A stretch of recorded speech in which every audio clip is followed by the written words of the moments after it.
इधरले पासे बैठिया शख्सियतां मैं सारिਆਂ ਨੂੰ शुभ प्रभात कहते हुए अपनी गल शुरू करांगा। कोशिश करा कि 25 मिनट तो बढ़ खत्म कर दें ताकि लंबा ना हो, तुसीं सवाल भी कर सको।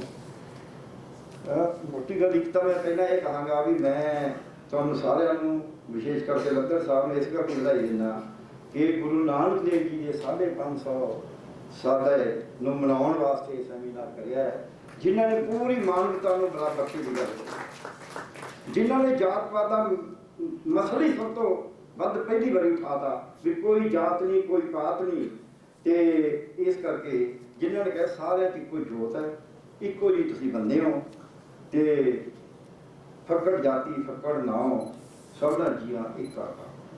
सो ये जी गल है कि गुरु नानक देव जी ने थां थां दे उत्ते एक तो जात पात खत्म करने की गल करी, दूजी गल जो गुरबाणी का संदेश है सबे सांझी वाल सदाए तू किसे न दसे वारा दी, सारे सांझी वाल ने, कोई उच्चा नहीं कोई नहीं, माने हरेक का हिस्सा है। असीं बचपन च गीत सुनते हुए हम एक खेत नहीं एक बाग नहीं पूरी दुनिया मांगेगी, जिद्दे असीं आपका हिस्सा मंगन लगे जिवें लद्दड़ साहब ने कहा 35%, ते इत्थों का जंगल इत्थों के पहाड़ इत्थों का समुंदर इत्थों के दरिया इत्थों की धरती एक बाप के जे 2 बच्चे ने तो दोनों बराबर बराबर हिस्सा मिलता है। जब एक लड़की ने कह के लड़की को हिस्सा नहीं देना तो फिर लड़ाई होती है। एक लड़का अनपढ़ रह गया उन्होंने घट हिस्सा नहीं दिता जा सकता, अनपढ़ तुसीं परिवार में रखे है क्योंकि एक पढ़ाते रहे दूजे नहीं पढ़ाया। सो इस करके जिद्दे आप अपना हिस्सा मंगांगे उदे इन्होंने समझ आ गई ये तो काम खराब है तेरे, तुसीं कहना असीं तुहानूं दिंदे आ। मैं तो हैरान है कि नहीं मैं रोज सवाल पूछ रहे tax payers money, tax payers money, केड़ा टैक्स पेयर्स मनी, कौन कहना टैक्स पेयर्स मनी? हाई तो यह है तुसीं सारे अफसर बैठे हो, जब असीं देखते हैं जिहड़े सीधे टैक्स सीगे, सीधे टैक्स तो अमीर ही दिंदे ने, गरीब को तो है ही नहीं देने सीधा टैक्स, वो तो कट के 220 रुपए तो पिछले 20-25 सालों 32 रुपए ते आ गए। जिहड़े असीधे टैक्स ने जिद्दे तुसीं एक जवाक नूं एक कच्छी खरीद के दिंदे हो, एक फट्टी खरीद के दिंदे हो, एक पेंसिल लैके दिंदे हो, एक बिस्कुट का पैकेट लैके दिंदे हो, एक चाह की पत्ती की डब्बी लेने हो, उहदे ते जिहड़ा टैक्स दिंदे हो ओह की गुना हो गया? ये 10वां हिस्सा रह गया वो की गुना हो गया?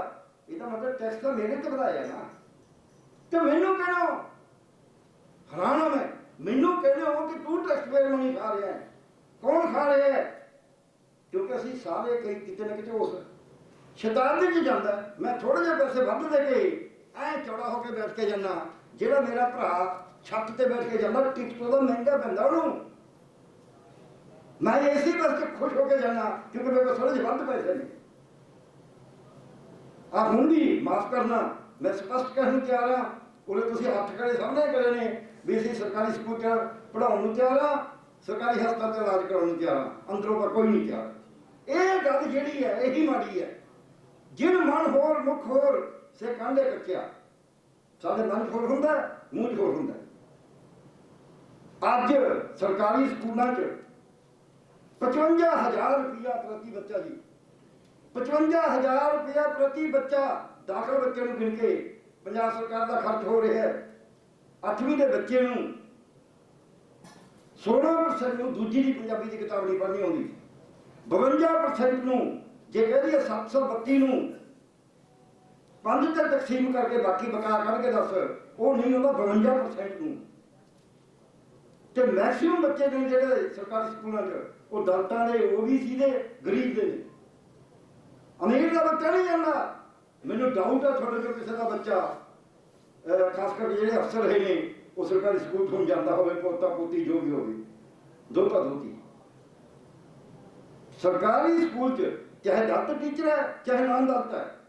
ਅਸੀਂ ਦਲਿਤਾਂ 'ਚ ਕਲਾਸਾਂ ਬਣਾਈਆਂ ਨੇ, ਸਾਨੂੰ ਇਕੱਠੇ ਹੋਣਾ ਪਊਗਾ, ਚਾਹੇ ਦਲਿਤ ਹੈ ਚਾਹੇ ਨਾਨ ਦਲਿਤ ਹੈ। ਉਹ ਕਹਿੰਦਾ ਜੇ ਰੈਜ਼ਰਵੇਸ਼ਨ ਸਾਡਾ ਮੁਕਾਬਲਾ ਕਿਉਂਕਿ ਪੋਸਟਾਂ ਤਾਂ ਰਹੀਆਂ ਹੀ ਨਹੀਂ, ਜਿਹੜੀਆਂ 1980 ਦੇ ਵਿੱਚ 3.5 ਲੱਖ ਪੋਸਟ ਸੀ ਉਹ ਤਾਂ ਰਹਿ ਗਈ 2,80,000, ਤੇ ਰੈਜ਼ਰਵੇਸ਼ਨ ਤਾਂ ਉਸੇ ਹਿਸਾਬ ਨਾਲ ਹੀ ਮਿਲਣੀ ਹੈ ਨਾ। ਉਹ ਕਹਿੰਦਾ ਮੇਰਾ ਮੁਕਾਬਲਾ ਕਰੂ। ਨਾਨ ਦਲਿਤ ਆ ਜਿਹੜਾ ਉਹ ਕਹਿੰਦਾ ਇਹ ਪਿੰਡ ਨੂੰ ਪੜ੍ਹਾ ਕੇ ਕੀ ਲੈਣਾ, ਇਹ ਮੇਰਾ ਮੁਕਾਬਲਾ ਕਰੂ। ਸੋ ਪੜ੍ਹਾਉਣ ਵਾਲੇ ਇੱਕ ਪਾਸੇ ਹੋ ਗਏ ਤੇ ਪੜ੍ਹਨ ਵਾਲੇ ਇੱਕ ਪਾਸੇ ਹੋ ਗਏ ਗਰੀਬ। ਇਸ ਕਰਕੇ ਉੱਥੇ ਪੜ੍ਹਾਈ ਹੁੰਦੀ ਨਹੀਂ। ਇਹ ਹਸਪਤਾਲਾਂ ਦਾ ਹਾਲ ਹੈ, ਕਹਿਣ ਨੂੰ ਪਰ ਜੋ ਮਰਜ਼ੀ ਕਹੀ ਜਾਈਏ। ਸੋ ਸਾਨੂੰ ਇਸ ਗੱਲ ਤੇ ਡਰਨਾ ਪਊਗਾ। ਮੈਂ ਤਾਂ ਕਿਤੇ ਨੂੰ ਕਹਿਤਾ ਸੀ ਵੀ ਜਿੱਥੇ ਦਾਤੇ ਕਹਿਣ ਲੱਗੇ, ਪੇਂਡੂ ਗਰੀਬ ਇਹ ਕਹਿਣ ਲੱਗ ਗਿਆ ਵੀ ਤੁਸੀਂ 55,000 ਰੁਪਏ ਦਾ ਕੂਪਨ ਫੜਾਓ ਮੈਨੂੰ, ਮੈਂ ਆਪਦੇ ਬੱਚੇ ਨੂੰ ਆਪੇ ਪੜ੍ਹਾਉਂ। ਫਿਰ ਤੁਹਾਡੀ ਨੌਕਰੀ ਕਿੱਥੇ ਜਾਊਗੀ? ਫਿਰ ਕੀ ਕਰੋਗੇ? ਤੁਸੀਂ ਦਲਿਤ ਕੁੜੀ ਦਾ ਰੇਪ ਹੋ ਜਾਂਦਾ ਹੈ, ਤੁਸੀਂ ਕਹਿੰਦੇ ਇਹਦੇ ਮਾਪਿਆਂ ਦਾ ਕਸੂਰ ਹੈ। ਇੱਕ ਡਾਕਟਰ ਹਸਪਤਾਲ 'ਚ ਪਾ ਕੇ ਜੇ ਕਿਸੇ ਮਰੀਜ਼ ਦਾ ਰੇਪ ਕਰੇ, ਇੱਕ ਸਕੂਲ ਦੇ ਵਿੱਚ ਰੇਪ ਹੋਵੇ, ਇਹ ਤੋਂ ਸ਼ਰਮ ਦੀ ਗੱਲ ਕੋਈ ਹੋ ਸਕਦੀ ਹੈ? ਕਿਉਂ ਨਹੀਂ ਅਸੀਂ ਮੂੰਹ ਖੋਲਦੇ? ਕਿਉਂ ਨਹੀਂ ਕਹਿੰਦੇ ਵੀ ਇਹ ਤੋਂ ਵੱਡਾ ਪਾਪ ਨਹੀਂ ਕੋਈ ਹੈ? ਕਿਉਂ?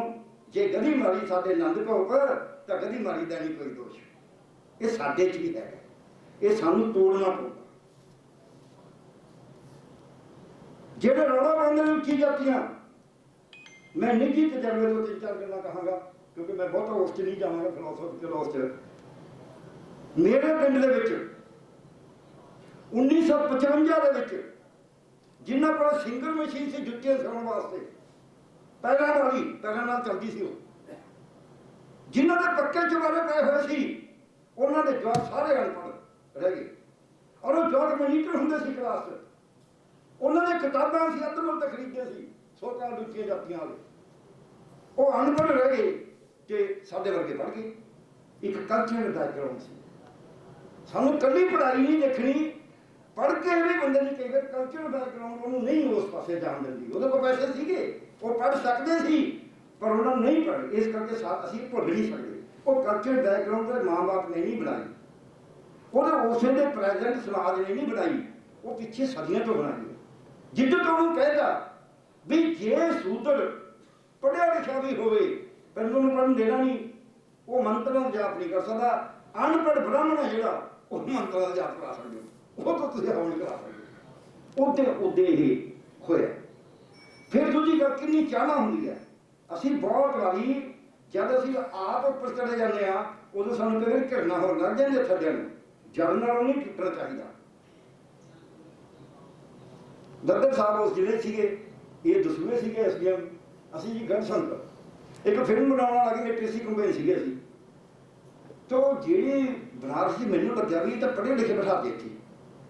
ਉੱਥੇ ਸਾਡਾ ਜਿਹੜਾ ਬਣਾਇਆ ਹੋਇਆ ਸੀ ਇੰਚਾਰਜ, ਉਹ ਵੀ ਇੱਕ ਦਲਿਤ ਲੜਕਾ ਸੀ, ਹੈਲਥ ਡਿਪਾਰਟਮੈਂਟ 'ਚ ਕੰਮ ਕਰਦਾ ਸੀ। ਮੈਨੂੰ ਬੁਲਾਇਆ, ਮੈਂ ਰਾਮ ਲਗਾਇਆ ਯਾਰ ਤੂੰ ਜੇ ਕੋਈ ਨਹੀਂ ਪੜ੍ਹਦਾ ਸੀ ਆਪਾਂ ਕਹਿੰਦੇ ਵੀ ਇੱਥੇ ਤਾਂ ਪੜ੍ਹਦਾ ਕੋਈ ਨਹੀਂ, ਇਹ ਝੂਠੇ ਕਿਉਂ ਉਠਾਦੇ?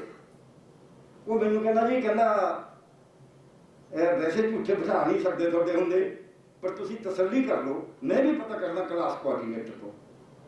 ਮੈਂ ਗਿਆ, ਮੈਂ ਇੱਕ ਬੀਬੀ ਬੈਠੀ, ਮੈਨੂੰ ਸੱਚੀ ਮੁੱਚੀ ਲੱਗਿਆ ਵੀ ਇਹ BA ਪਾਸ ਹੋਈ ਹੈ। ਤੇ ਮੈਨੂੰ ਸਮਝ ਨਾ ਆਵੇ ਮੈਂ ਸਵਾਲ ਕਿਵੇਂ ਪੁੱਛਾਂ।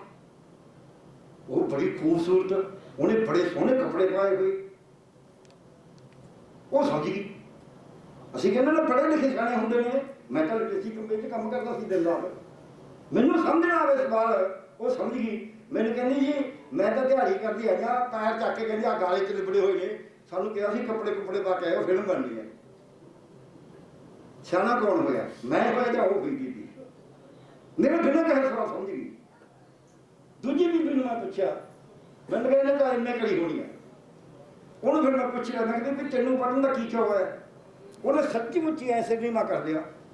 ਕਹਿੰਦੀ ਜਦ ਰਾਸ਼ਨ ਲੈਣ ਜਾਂਦਾ ਨਾ ਕਦਮ ਅੱਗੇ ਕਰ ਦਿੰਦਾ ਤੇ ਫਿਰ ਕਹਿਣਾ ਪੈਂਦਾ ਵੀ ਮੈਂ ਤਾਂ ਗੁੱਠਾ ਲਾਉਣੀ ਆ। ਮੈਂ ਯਾਰ ਇਹ ਤਾਂ ਗੱਲ ਸੱਚੀ ਹੈ। ਜਿਹਨੂੰ ਮਾਏ ਐਵੇਂ ਕਾ ਸਮਝਦਾ ਉਹ ਦੁਕਾਨਦਾਰ ਤਾਂ ਸਮਝਦੇ ਹੋ। ਇਹ ਤਾਂ ਸਾਰੀ ਪਰਸਨੈਲਿਟੀ ਮਿੱਟੀ 'ਚ ਮਿਲ ਗਈ। ਸੋ ਪੜ੍ਹਾਈ ਐਡਾ ਵੱਡਾ ਹਥਿਆਰ ਹੈ ਜਿਹੜਾ ਸਾਡੇ ਕੋਲ ਖੋਹ ਕੇ ਰੱਖਿਆ ਗਿਆ।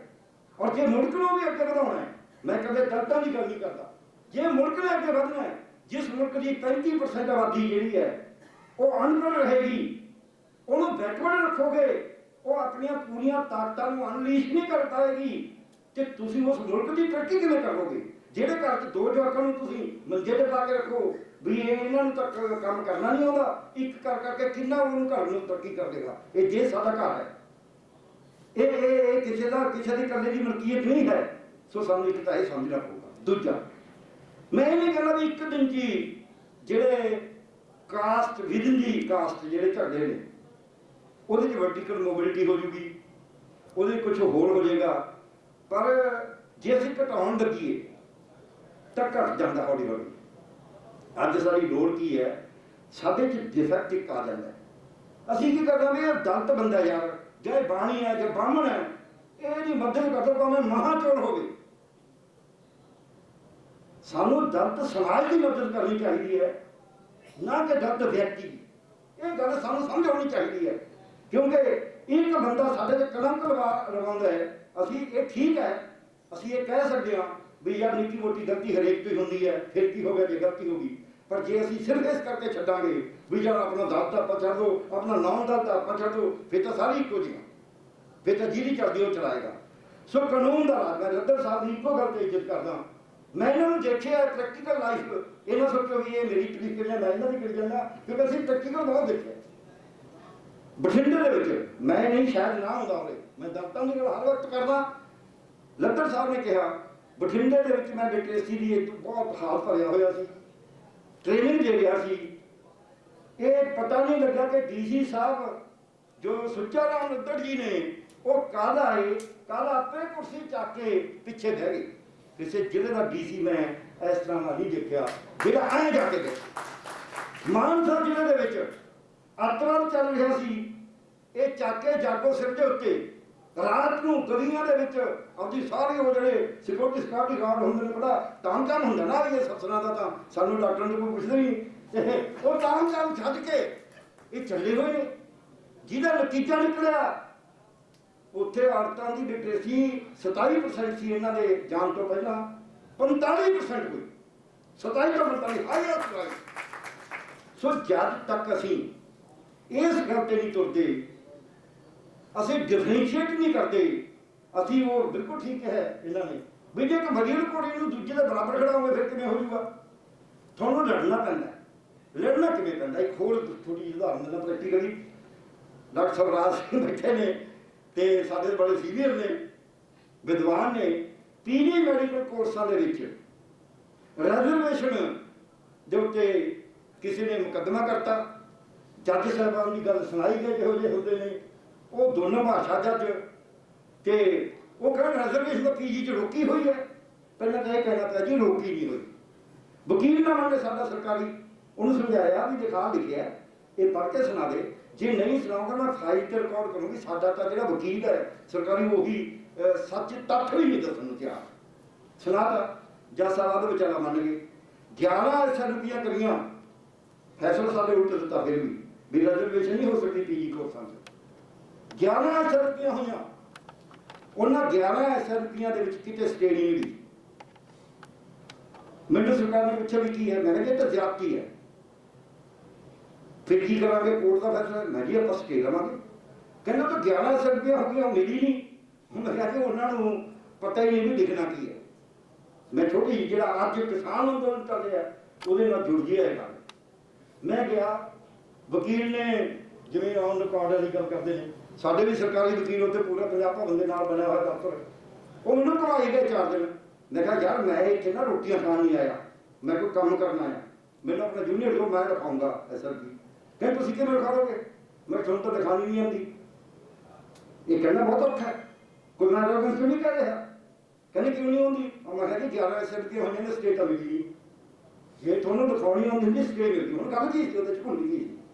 ਇੱਕ ਪਾਸੇ ਲਿਖਤਾ ਉਹਨਾਂ ਨੇ ਵੀ ਇੱਥੇ ਤਾਂ 0 ਨੰਬਰ ਵਾਲਾ ਐਮਡੀ ਕਰ ਜੂਗਾ, ਇੱਥੇ ਤਾਂ ਅਨਪੜ੍ਹ ਵੀ ਐਮਡੀ ਕਰ ਜੂਗਾ।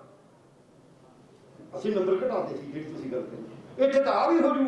70 ਪੇਜ ਜੱਜ ਸਾਹਿਬਾਨ ਨੇ, DB ਨੇ, ਪੰਜਾਬ ਦੀ ਨੇ ਭਰਤੇ ਵੀ ਇਹ ਤਾਂ ਜੇ ਕੋਈ ਬੰਦਾ ਮਰਿਆ ਹੋਇਆ ਵੀ ਇੱਥੇ ਉਹਦੇ ਗੋਲੇ ਉਹਦੇ ਲੱਗ ਜਾਣ ਤਾਂ ਵੀ ਇਹ ਪਾਸ ਹੋ ਜੂਗਾ, ਜਦ ਕਿ ਸੱਚ ਨਹੀਂ ਸੀ। ਮੈਂ ਇੱਥੇ ਹਾਈ ਕੋਰਟ 'ਚ ਵੀ ਕਿਹਾ ਸੀ, ਮੈਂ ਜੀ ਮੈਂ ਤੁਹਾਡੀ ਇੱਜ਼ਤ ਕਰਦਾ, ਪਰ ਇਹ ਐ ਨਹੀਂ ਦੇਖਣ ਨੂੰ ਲੱਗਦਾ ਹੈ भी वैसे तुसीं भी ਇਹ ध्यान नहीं दे सकते क्योंकि MBBS पास होना जरूरी है। ਉੱਥੇ ਅਸੀਂ सवाल ही पहले इत्थों शुरू करिया कि कॉन्करेंट लिस्ट का टॉपिक है रिजर्वेशन के इशू के उत्ते भारत सरकार साइलेंट है, यूनियन ऑफ इंडिया साइलेंट है, पर हाई कोर्ट कहती है कि जो कानून बनाना रिजर्वेशन के वास्ते कोई प्रोविजन करना रिजर्वेशन का तो यूनियन ऑफ इंडिया कर सकती है। पर असी समझते हैं कि यूनियन ऑफ इंडिया जो चुप होवे कॉन्करेंट लिस्ट से तो एंट्री 25 के अंदर स्टेट हमेशा ही कर सकती है। पहली पेशी स्टेट, अगली पेशी केंद्र। सवाल है कॉन्स्टिट्यूशनल इशू, मैं कोई इस गल के हक च नहीं हाँ भी हरेक को रिजर्वेशन दाखला जरूर मिले, पर मैं इस गल के भी हक च नहीं हाँ भी जो संविधान ने राइट दिता है उन्होंने मैनू कितने हिम्मत आ गई, मैनू तनख्वाह इस गल की मिलती है जोड़ा मेरा पहला मैं अपने बायस में छड्ड के काम करा, उधर के जे मैनू बायस रखना है तो मैं कमजोर के पासे बायस रखा यार, तकड़े के पासे क्यों रखा, उहदे नाल 50 ने कमजोर के पासे खड़े हो। जे कोई तुसी बायस करता है, जे कोई मदद करने कमजोर वाले पासे जाओ, तकड़े ना इस करके बाबे ने कहा, ये मैं आपे नहीं करना गया, बाबे ने कहा नीच अंदर नीच नीची हो अत नीच नानक तिनके संग साथ वड्या सकिया रीत, जिथे नीच समागे न जिथे नजर तेरी बसीस। इस करके मैं कहना दूजा कबीर साहब का तुसी सबने सुनिया, मतलब एडा वड्डा असी कटाक्ष करिए प्रॉपर वे ना करिए। और कबीर साहब ने कहता तुम कत ब्राह्मण हम कत सूद, हम कत दोहू तुम कत दूध, जो तू ब्राह्मण ब्राह्मणी जाया तो आन बाट का ही नहीं आया। जे सिर्फ तू ब्राह्मण इस करके है कि तेन ब्राह्मणी औरत ने जमे है कि फिर तेरा जमन का रास्ता हो क्यों नहीं। अजकल तो सिद्धि कह देंगे तो सिद्धि नहीं होया सी ते इस करके ये बड़े बड़े बड़े सवाल ने साडे सामने सानू देखना पऊगा बिल्डिंग की है हॉरिजॉन्टल जी पैरिटी है वो किवें डिस्टर्ब हुई है। 35% आबादी है, 31.93% जी लदर साहब ने दसी है 2011 की सेंसस, पर विल यू बिलीव भी रूरल एरिया 37.5% है। दलितां की आबादी पंजाब के रूरल एरिया 7.5 2011 अज तो 40 के बराबर है, अर्बन एरिया 23% है, पर बेनीफिट मैक्सीमम जो मिलते हैं वो 23% वालों मिल रहे हैं। ये सानू देखना पड़ेगा उत्थे क्यों नहीं मिल रहे, सानू देखना पड़ेगा कि 33% रिजर्वेशन 25% रिजर्वेशन हैगी है शेड्यूल कास्ट पंचां सरपंचां लई, पर मनरेगा के कार्ड क्यों नहीं बनते। असी रिजर्वेशन ऐ ना लईए कि कड़ियां नौकरियां च मनरेगा का कार्ड क्यों ना बने। वो दलित औरतां जद काम करन जांदियां ने उत्थे उन्हां वास्ते क्रच क्यों ना होवे, जो प्रोविजन विच वो क्यों ना लागू होवे।